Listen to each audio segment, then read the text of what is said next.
सास का आदान प्रदान। वे दूसरे की थाली में घी ज्यादा दिखता है, कहावत है ना। तो उसी कहावत से प्रेरित होकर ये कहानी सुने।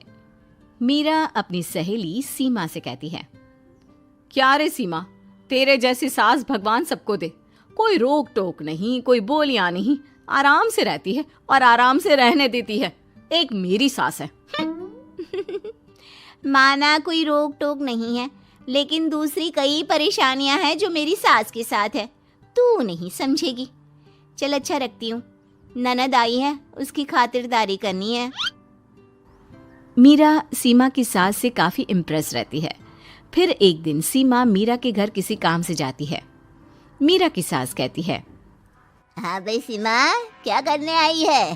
घर में कोई काम धाम नहीं है क्या? सीमा को तो शौक लगता है, ऐसे कोई कैसे बोल सकता है। आंटी, मैं कौन सा कुछ लेने आई हूँ, देने ही तो आई हूँ। ये अचार बनाया था। तभी मीरा आ जाती है। अरे तू अचार लाई है? तेरी सास ने कुछ कहा नहीं? यहाँ मेरे घर पर तो सामान सड़ जाए, लेकिन मेरी सास मजाल है किसी को चवन्नी भी देने दे। अरे क्यों ना बचाऊं चवन्नी, मेरे बेटे की मेहनत की कमाई है। तेरे भरोसे रहूं तो सब लुटा दे। अब ले ले अचार उससे और दफा कर। मीरा सीमा से अचार लेकर उसे बाहर तक छोड़ने जाती है। अरे यार, तेरी सास तो बहुत अच्छी है। क्या बात कर रही है? कितनी तो बेइज्जती करती तेरी, लेकिन फिर भी तुझे मेरी सास अच्छी लगी। मेरे घर आ जा कभी, मेरी सास को देखेगी ना तब पता चलेगा। अरे इससे ज्यादा बुरा क्या हो सकता है। जरूर आऊंगी मैं तेरे घर, लेकिन मैं कुछ लेकर नहीं आ सकती। हाँ, देख रही है ना मेरी सास का हाल। हाँ हाँ, कुछ न लाना, मैं तो कहती हूँ खाली झोला ले आना बस। सीमा चली जाती है। फिर क्या, दोनों अपने काम में लग जाती हैं। लेकिन एक रोज न जाने क्या होता है, मीरा सीमा के घर आती है। सीमा की सास कहती है, अरे सीमा, देख तो कौन आया है, तेरी सहेली मीरा। मीरा, आज कैसे यहाँ पर? आजा आजा। और ये हाथ में क्या है तेरे? क्या मतलब? कुछ नहीं आंटी जी, ये तो खाली थैला है। वो क्या है ना, मंडी जा रही थी तो सोचा मीरा से मिलती चलूं। अरे काहे को मंडी जाना, कल ही मेरा बेटा सब्जी लेकर आया है। अरे मीरा, जरा सीमा का ये थैला तो भर दे। मीरा घबरा जाती है। अरे नहीं नहीं माँ जी, बिल्कुल नहीं, मैं कुछ नहीं ले सकती। हम लोग ना अलग सब्जियां खाते हैं। खैर, मीरा सब्जी तो नहीं लेती, लेकिन सीमा की सास तो न जाने क्यों कद्रदान हुई रहती है। अरे मीरा, जरा चिकन मटन बना ले, तेरी सहेली आई है। मैं फोन कर देती हूँ, वो दे जाएगा। और सुन, मिर्च जरा तेज कर देना। लेकिन मीरा तीखा नहीं खाती है माँ जी। अरे खाना चाहिए।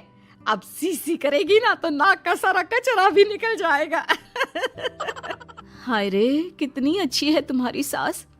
हाँ, तभी आसपास के सारे यहाँ खड़े हो जाते हैं सुबह से ही। अभी 2 मिनट रुक ना, खुद पता चल जाएगा। तभी पड़ोसन आती है।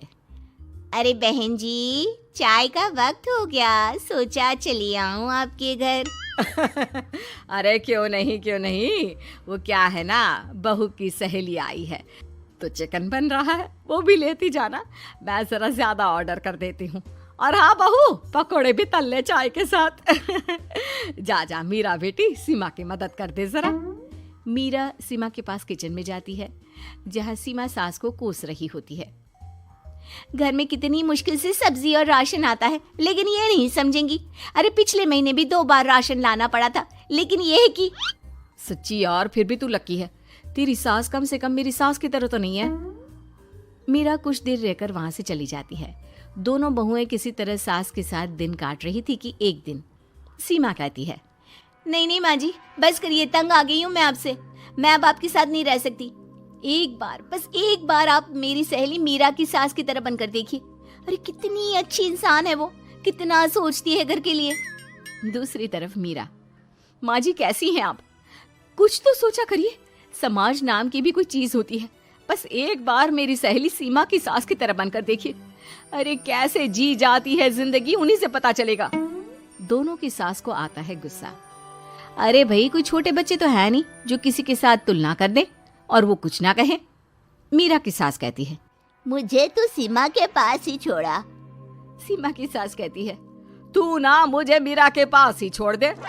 दोनों एक दूसरे से सलाह करती हैं और सासों का किया जाता है आदान प्रदान यानी एक्सचेंज।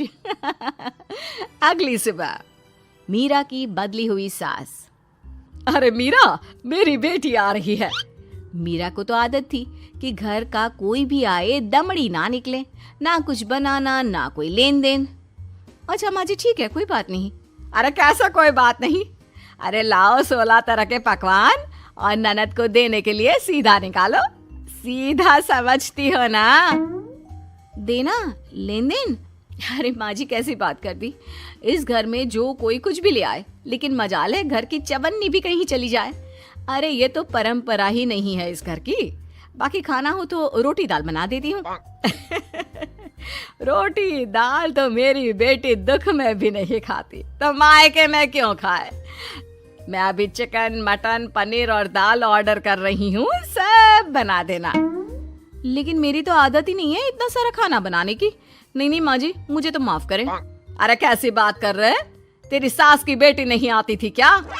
आती थी ना, खूब आती थी, लेकिन मजाले की सास कुछ एक्स्ट्रा कर दे। माँ जी देखिए मेरी तो ये आदत नहीं है। दूसरी तरफ सीमा। माँ जी वो मेरे मायके से लोग आ रहे हैं, तो मैं जरा उन लोगों के लिए कुछ बना लेती हूँ। क्यों क्यों बना लेती हो? दाल रोटी बनी है ना, साथ में अचार रख देना। वैसे आ क्यों रहे हैं बेटी के घर? सीमा को तो बहुत बुरा लगता है। कहाँ तो उसकी सास पड़ोसी के कुत्ते को भी घी की रोटी खिलाती है, और कहाँ ये मीरा की सास जो उसके मायके वालों के लिए सूखी रोटी अचार रख देने की बात कर रही है। वो मेरी भाभी आई है ना, नई, तो शादी के बाद भाई पहली बार आ रहा है। हाँ तो उन लोगों को बोल दो, हमारे घर का रिवाज है सास के लिए 10 साड़ी हार और सजावट का सामान लेकर ही आना, समझे? सास तो बोली जा रही थी, लेकिन सीमा को कुछ समझ में नहीं आ रहा था कि वो क्या करे। सीमा का पति। अरे सीमा क्या हो गया? तुम्हें तो माँ से बिल्कुल ऑपोजिट चाहिए थी ना। कहाँ माँ हर किसी के आव भगत में तुम्हें लगा कर रखती थी, लोगों से खूब मिलती, घर का सामान बांटा करती थी। अरे याद है ना, तुम्हारे घर वाले आते थे 1 पैकेट लेकर और जाते थे पूरे 10 थैले के साथ। अब आएंगे 10 पैकेट लेकर और जाएंगे खाली हाथ। सही है। नहीं, मुझे नहीं चाहिए ऐसी सास, ये सब तो मुझे पता ही नहीं था। सीमा घबराकर मीरा की सास को लेकर उसके घर जाती है, जहां मीरा। सीमा ले जा अपनी सास भाई। हाँ मैं भी तेरी सास वापस ही देने आई हूँ। चलो मम्मी जी, मेरे लिए तो आप ही सही हो।